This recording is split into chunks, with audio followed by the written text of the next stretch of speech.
اور وہ وجہ یہ ہے کہ میں اپنے بھائی کو یا اپنی بہن کو گناہگار ثابت کر کے دنیا والوں کو یہ بتانا چاہتا ہوں کہ میں راست باز ہوں۔ اب لوگوں کی نظر میں تو میں راست باز ٹھہر سکتا ہوں، لیکن خدا تو دلوں کے حال دیکھ رہا ہے۔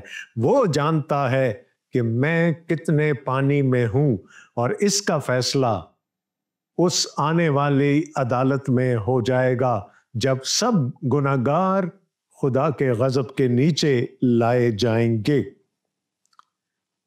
اور پولس رسول فرماتے ہیں وہ ہر ایک کو اس کے کاموں کے موافق بدلہ دے گا۔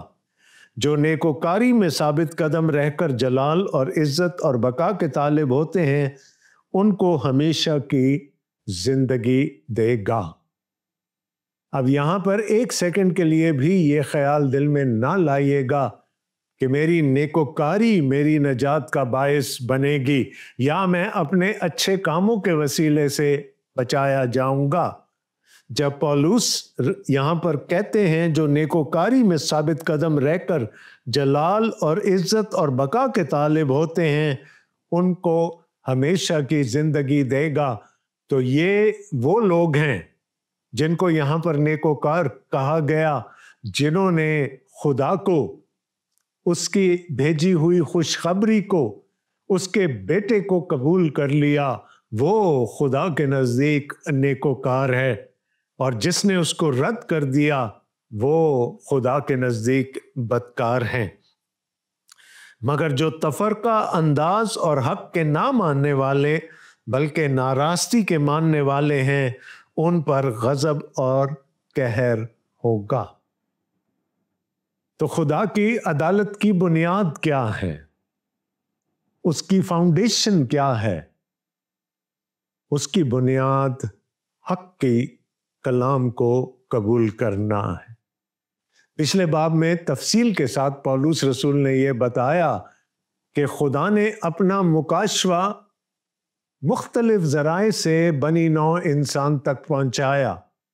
کوئی انسان یہ عذر نہیں دے سکتا کہ خدا کا مکاشفہ اس تک نہیں پہنچا، اور انہوں نے بات کی خدا کے ایک عمومی مکاشفہ کی جو کہ فطرت کے عوامل سے ہم تک پہنچتا ہے۔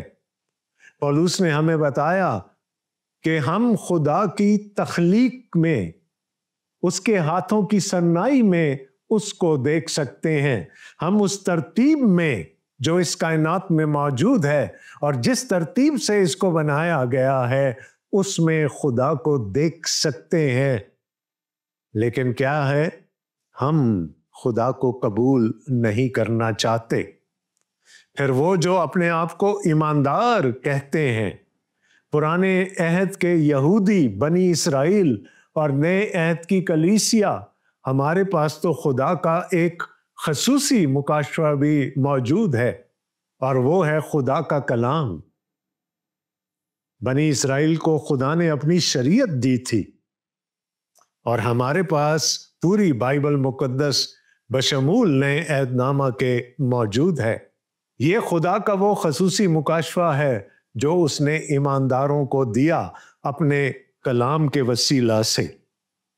اب جو اس مکاشفہ کو قبول کر لیتا ہے اور پھر وہ حتمی مکاشفہ، وہ مکمل مکاشفہ، وہ کل مکاشفہ جو خداوند یسوع مسیح کے وسیلے سے خدا کا ہمیں ملا، اگر ہم اس کو رد کر دیتے ہیں تو پھر ہم اپنے آپ کو خدا کی عدالت کا سزاوار ٹھہراتے ہیں۔ نویں آیت میں پولس رسول کہتے ہیں اور مصیبت اور تنگی ہر ایک بدکار کی جان پر آئے گی، پہلے یہودی کی پھر یونانی کی۔ خدا کی عدالت کے بارے میں جو پہلی بات پولس رسول نے ہمیں بتائی تھی وہ یہ ہے کہ خدا کی عدالت سچی ہے، راست ہے، برحق ہے۔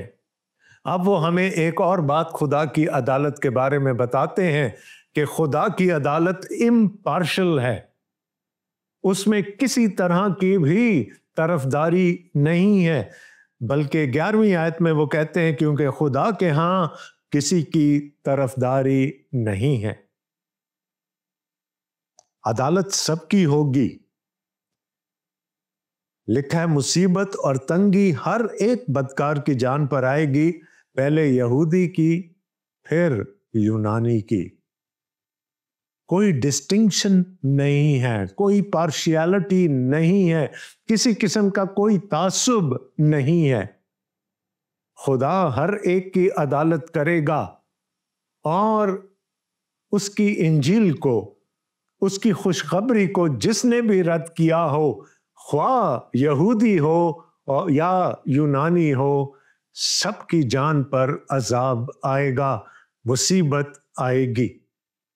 اس نے کہا پہلے یہودی، کیونکہ یہودیوں کو خدا نے اپنا مکاشفہ شریعت کے وسیلہ سے دیا تھا، اس لیے پہلے ان کی عدالت ہوگی. اور اگر انہوں نے حق کے کلام کو اور خدا کی خوشخبری کو قبول نہیں کیا تو پہلے وہ سزا پائیں گے اور پھر یونانی. لیکن اس کے ساتھ پھر دوسری ایکسٹریم پر اگر ہم دیکھیں تو لکھا ہے مگر جلال اور عزت اور سلامتی ہر ایک نیکوکار کو ملے گی، پہلے یہودی پھر یونانی. جس نے خدا کے کلام کو، حق کو ناراستی سے نہ دبایا بلکہ خدا کو، اس کی خوشخبری کو، اس کے بیٹے کو اپنی زندگی میں قبول کر لیا، ان کے لیے کیا ہے؟ لکھا ہے جلال اور عزت اور سلامتی ہے. لیکن یہاں پر بھی تھوڑی سی تشخیص کی گئی ہے، پہلے یہودی پھر یونانی. یہودی پہلے اس لیے کہ ان کے پاس خدا کی شریعت، خدا کا کلام موجود تھا، اس لیے پہلے سزا بھی انہی کو ملے گی اور پہلے جزا بھی انہی کو ملے گی، اور پھر یونانی کو، کیونکہ خدا کی ہاں کسی کی طرفداری نہیں. خدا کی عدالت سچی ہے، برحق ہے، وہاں پر ہر چیز سب کے سامنے ہوگی. میرا علم ناقص ہے لیکن خدا علیم کل ہے، جب وہ فیصلہ کرے گا تو سب چیزیں سامنے لائی جائیں گی. اور پھر خدا کی عدالت طرفدار نہیں ہے، اور پھر خدا کی عدالت امپارشل ہے، وہاں پر کسی کی کوئی طرفداری نہیں ہوگی. کیا یہودی کیا یونانی، سب کی عدالت ہوگی اور فیصلہ اس ایک بات پر ہوگا کہ کیا ہم نے خدا کے کلام کو، اس کی انجیل کو، اس کی خوشخبری کو قبول کیا ہے یا نہیں. تو دوستو، اب فیصلہ ہمارے ہاتھ میں ہے. خدا بات کرتا ہے، خدا اپنے آپ کو ظاہر کرتا ہے، اور اس نے تاریخ انسانی میں بارہا اپنے آپ کو ظاہر کیا ہے. ہم سورج میں، چاند میں، ہم عوامل فطرت میں، پہاڑوں میں، ریگستانوں میں، دریاؤں میں خدا کے ہاتھ کی صنائی دیکھ کر اس کی شکر گزاری کر سکتے ہیں. ہم جو اپنے آپ کو ایماندار کہتے ہیں، ہمارے پاس خدا کا کلام موجود ہے، اور سب سے بڑھ کر جو ہمارا ترہ امتیاز ہے وہ یہ ہے کہ ہمارے پاس مسیح ہے، اور مسیح خدا کا حتمی اور کامل اور مکمل مکاشفہ ہے. تو کوئی یہ عذر پیش نہیں کر سکتا کہ وہ خدا کو جانتا نہیں. فرعون نے یہ غلطی کی تھی. جب موسیٰ خدا کا پیغام لے کر فرعون کے پاس گیا تو اس نے کہا یہ یود ہے، واؤ ہے، کون ہے؟ میں تو اس کو نہیں جانتا. خدا نے کہا ٹھیک ہے، تو مجھے نہیں جانتا تو پھر میں اپنی پہچان کراؤں گا تجھ سے. اور خدا نے 10 آفات بھیجی مصر پر، اور آخری آفت میں مصر کے سارے پہلوٹے، چاہے وہ جانوروں کے تھے یا انسانوں کے تھے، مار ڈالے گئے، اور اسی رات میں مصر کی تمام فوج سمندر برد ہو گئی. تو جو خدا کو نہیں جاننا چاہتے فرعون کو اور مصریوں کو خدا نے 10 مواقع دیے، لیکن انہوں نے خدا کو جاننے سے انکار کیا، اور پھر موت سے ان کا سامنا ہوا۔ خدا موقع دیتا ہے کہ ہم اس کو جانیں، لیکن جب ہم اس کو جاننے سے انکار کر دیتے ہیں تو پھر صرف خدا کی عدالت، اس کا غضب ہمارا بخرا ہو سکتا ہے۔ اب یہ بات ہم پر ہے۔ خدا نے تو اپنا مکاشفہ دے دیا، خدا نے تو اپنی پہچان کرا دی، اب ہم کس حد تک اس کو جاننے کے لیے، اس کو اپنی زندگیوں میں قبول کرنے کے لیے تیار ہیں؟ اگر آپ نے خدا کی اس خوشخبری کو اپنی زندگی میں قبول کر لیا ہے تو مبارک ہیں آپ کے لیے جلال ہے اور عزت ہے اور سلامتی ہے۔ لیکن آج تک اگر آپ نے اس کی خوشخبری کو اپنی زندگی میں قبول نہیں کیا تو ابھی بھی کچھ نہیں بگڑا، آپ آج بھی کر سکتے ہیں۔ صرف آپ کو خدا کے حضور میں جھکنا ہے، اپنے گناہوں کا اقرار کرنا ہے، توبہ کرنی ہے اور اس کی خوشخبری کو اپنی زندگی میں اتار لینا ہے۔ تو دوستو، آج آپ کے پاس میں یہ خیال چھوڑ کر جانا چاہتا ہوں، اس پر غور ضرور کیجئے گا، اور اگر جواب مثبت میں ہے تو جیسا میں نے پہلے کہا، آپ خدا کی سلامتی میں ہیں، اور اگر جواب منفی میں ہے تو آپ خدا کی غضب اور اس کی عدالت کے نیچے ہیں، لیکن ابھی بھی موقع ہے، آپ بچ سکتے ہیں۔ اگلے پروگرام تک کے لیے خداوند آپ کو اپنے حفظ و امان میں رکھے، آمین۔ اپنے میزبان کو اجازت دیجیے گا، خدا حافظ۔